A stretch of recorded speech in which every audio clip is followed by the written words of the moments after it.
ஹே WhatsApp guys, இப்போதைக்கு நம்ம James கன் அவரோட அஃபிஷியல் இன்ஸ்டாகிராம் பேஜில் சூப்பர்மேன் லெகசியோட நம்ம சூப்பர்மேனோட ஃபுல் லுக்கை ஃபர்ஸ்ட் லுக்கை இப்போதைக்கு டீஸ் பண்ணியிருக்காரு. உண்மையிலே அமேசிங். ஸோ நிச்சயமாக நம்ம ஜேம்ஸ் கன் எதையோ குக் பண்ணிகிட்டு இருக்காரு. நிச்சயமாக செம்மையாக இருந்தால் சரி. பட் எக்கச்சக்கமான விஷயத்தில் இது ஹேட் ரிவ்யூஸ் பரவிட்டு இருக்கு. நம்ம ஹென்ரி கேவில் மாதிரி இவங்க இல்லை, இவர் சூப்பர்மேனுக்கே வந்து செட்டே ஆகலை அப்படின்னு சில பல கான்ட்ரவர்சி போயிட்டு தான் இருக்குது. பட் இருந்தாலுமே இது உண்மையிலே அமேசிங். இன்றைக்கி நம்ம அந்த சூப்பர்மேன் லெகசியில் கொடுக்கப்பட்ட அந்த ஃபர்ஸ்ட் லுக்கை ஃபுல்லாக பிரேக் டவுன் பண்ணிடலாம். ஸோ உண்மையிலே ஆசமாக நம்புகிறேன்.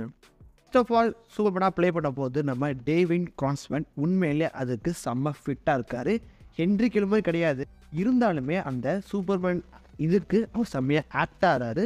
நிச்சயமாக ஒரு நல்ல ஆக்டர் தான் நம்ம ஜேம்ஸ் கன் கேஸ்ட்டும் பண்ணியிருக்காரு. ஸோ நீங்கள் இந்த லுக்கில் வந்தீங்கன்னா நம்ம சூப்பர்மேனோட ஹேரை பார்த்துருப்பீங்க, அது கேர்லாக இருக்கும். ஸோ எக்கச்சக்கமான சூப்பர்மேன்ஸ் அவங்களோட முடி எக்ஸாக்டாக கேர்லாக காமிக்கப்பட்டிருக்கும். அதே மாதிரி அவரோட முடியுமே கேர்லாக காமிக்கப்பட்டிருக்கு. அது மட்டும் இல்லாமல் ஒரு ஐகானிக்கான அந்த கோல்டன் பெல்ட் அண்ட் ஜட்டியை வெளியே போட்டிருக்காரு. எக்ஸாக்ட் காமிக் அக்யூரேட்டாக கொடுக்க பார்த்துருக்காரு நம்ம ஜேம்ஸ் கன். எக்ஸாக்ட் அந்த கோல்டன் பெல்ட்டு அண்ட் உள்ளக போட்டிருக்க அந்த இன்னர் வியர் அவர் வெளியே போட்டிருப்பாரு, அவுட்டர் வியர். ஸோ எல்லாமே இங்கே பக்காவாக காமிக்கப்பட்டிருக்கு. எக்ஸாக்டாக காமிக்கு எப்படி இருக்கணுமோ அந்த மாதிரி செம்மையாக கொடுத்துருக்காரு நம்ம ஜேம்ஸ் கன். அது மட்டும் இல்லாமல் அவரோட கேப் எக்ஸாக்டாக ஒரு டார்க் அண்ட் பிரைட்டாக இருக்குது.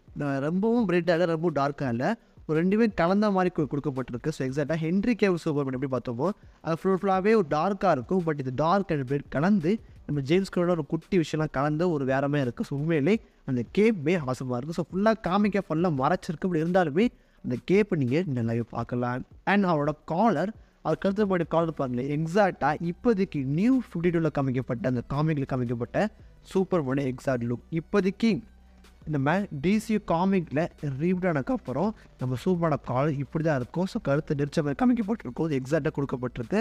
ஸோ ஒவ்வொரு இந்த காமிக் ரெஃபரன்ஸுமே அந்த ஓல்டு ஓஜன் கிளாசிக்கான அந்த அவுட்டர் வியர், அது மட்டும் இல்லாமல் இப்போதைக்கு ட்ரெண்டில் இருக்கிற அந்த நியூ 52 காமிக்கே எக்ஸாக்ட் நம்ம ஜேம்ஸ் கன் எல்லா விதமான காமிக் ரெஃபரன்ஸுமே ஒரு ஷூட்டில் கொடுத்துருக்காரு. உண்மையிலே ஆசம். அண்ட் அந்த ஐகானிக் லோகோ எப்படி சொல்லாமல் இருக்க முடியும், இது கிங்டம் கம் அப்படின்னு சொல்லப்படுற அந்த காமிக்கு தழுவி எடுக்கப்பட்ட ஒரு குட்டியான இது. ஸோ ஆக்சுவலி நம்ம ஜேம்ஸ் கன்னே கன்ஃபார்ம் பண்ணியிருந்தார், இது வந்து ஒரு ஹியூமன் மேட் சூட்டை தான் இருக்க போகுது அப்படின்னு அவர் கன்ஃபார்ம் பண்ணி. அந்த வகையில் எல்லாமே ஒரு ஹியூமன் மேட் சூட்டு தான். ஸோ அதை நீங்கள் எல்லாமே பார்த்துட்டு அந்த ஸ்ட்ரக்சர்ஸ் அந்த கையில் போட்டுருக்க கோட் எக்ஸாக்டாக நீங்கள் ஒரு ஹியூமன் தான் பண்ணியிருக்காங்கன்னு நல்லாவே பார்க்கலாம். அண்ட் அந்த ஏசி லோகோ, அந்த ஹோப்போட லோகோ வந்து கிங்டம் கம் அப்படின்னு சொல்லப்படுற ஒரு காமிக்கை பேஸ் பண்ணி கொடுக்கப்பட்டிருக்கு. அது மட்டும் இல்லாமல் அவரோட ட்ரெஸ்ஸில் சில பல அழுக்கு இருக்க பார்த்துருப்பீங்க, தட் இருக்கும். ஸோ கன்ஃபார்ம் ஒரு மிகப்பெரிய ஃபைட்டுக்கு அவர் போயிட்டு தான் இங்கே வந்திருக்காரு. ஒரு மேசிவான ஃபைட்டை அவர் சந்திச்சதுக்கு அப்போ தான் அவர் இங்கே வந்திருக்கணும். என்னோட அவரோட ட்ரெஸ்ஸுலேயும் அந்த கேப்லேயும் சில பல தட் அழுக்கப்பட்டிருக்கும். ஸோ பாசிபிளி ஒரு பயங்கரமான ஃபைட்டுக்கு அப்புறம் தான் அவரோட பூட்ஸ் அவர் மாற்ற மாதிரி வந்திருக்குன்னா அதை நீங்கள் பார்த்துருப்பீங்க. ஸோ இதான் அவரோட லுக்கு. நீங்கள் பின்னாடி இருக்கிற அந்த மெட்ரோபாலிஸை பார்க்கலாம். நம்ம டிசியோட ஃபர்ஸ்ட் மெட்ரோபாலிஸ் நீங்கள் பார்த்துருப்பீங்க, அங்கே லெக்ஸ் லூத்தரோட டவர் காமிக்கப்பட்டிருக்கும். அந்த டபுள் பில்டிங் டவர் ஹெச்மாக இருக்கும், அது காமிக்கப்பட்டிருக்கும். அதுக்கு பக்கத்தில் நீங்கள் டெய்லி பீவில் நம்ம சூப்பர்மேன் கிளார்க்கன் ஒர்க் பண்ணுற அந்த நியூஸ் ரிப்போர்ட்டிங் அந்த பில்டிங்கான டெய்லி பீகிளுமே பக்கத்தில் குட்டியாக டீஸ் பண்ணியிருக்காங்க. அதே பார்த்துருப்பீங்க. ஸோ நீங்கள் மெட்ரோபாலிஸ்னாலவே அழகாக நம்ம ஜேம்ஸ் கன் காமிச்சிருக்காரு. அண்ட் இதோ ஒரு ஸ்டார் ஆர் சம் பீம் வந்து நம்ம மெட்ரோபாலிஸ் தாக்கல் காமிக்கப்பட்டிருக்கோம். ஸோ எக்ஸாக்டாக நீங்கள் யார், நம்ம பிரேனியாக் தான். ஏன்னா பிரேனியை தவிர்த்துட்டு இவ்வளோ பெரிய ஷிப்பை வச்சுருக்க முடியாது. ஏன்னா அந்த கலர் பேட்டர்னே பாருங்களேன், பர்பிள் வித் பிங்க் அப்படி காமிக்கப்பட்டிருக்கும். எக்ஸாக்டாக இந்த கலர் எக்ஸாக்ட் நம்ம பிரேனியாக்கோட தான் ஒத்து போகும். ஸோ பிரேனியாக் நிச்சயமாக இந்த பத்தோட மெயின் விளாட்னா லெக்ஸ் லூத்தர் கன்ஃபார்ம் வரப்போகிறாரு. பட் பிரேனியாக் ஒரு கன்ஃபார்ம் ஒரு மிகப்பெரிய மெயின் வில்லனாக இருக்கலாம். இந்த கலர் பேட்டர்னை நீங்கள் எக்ஸாக்டாக பார்க்கலாம். அந்த கலர் பேட்டர்ன் எக்ஸாக்டாக ரிஃப்ளெக்ட் ஆகும் நம்ம கீழே அந்த ஃப்ளோர்லேயும் வால்லையும் எக்ஸாக்ட் அந்த லைட் ரிஃப்ளெக்ட் ஆகும். அதை முதல் கொண்டு சமையல் ஜேம்ஸ் கன் பக்காவாக பண்ணியிருக்காரு. ஆனால் அந்த ஷிப்பை ஆர் ஒரு ஸ்டாரை பின்னாடி இருந்து ஒரு பீம் தாக்கும் பார்த்துருப்பீங்க. ஒரு க்ரீன் கலர் பீம் பின்னாடி தாக்கப்பட்டிருக்கும்.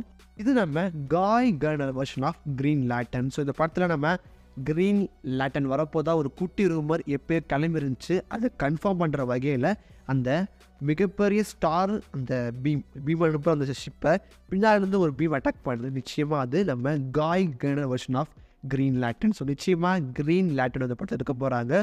ஒரு மிகப்பெரிய பட்டாலுமே இந்த படத்தை இருக்கும்போது நம்புறேன் நான் எக்கச்சக்கமான ஆக்டர்ஸ் அண்டு நிறைய விதமான சூப்பர் ஹீரோஸ் இந்த படத்தில் அமைய போகிறாங்க. நம்ம பேட்மேன் வர மாட்டார், பட் எக்கச்சக்கமான கேட்ஸ் நீங்கள் பார்க்க போகிறீங்க.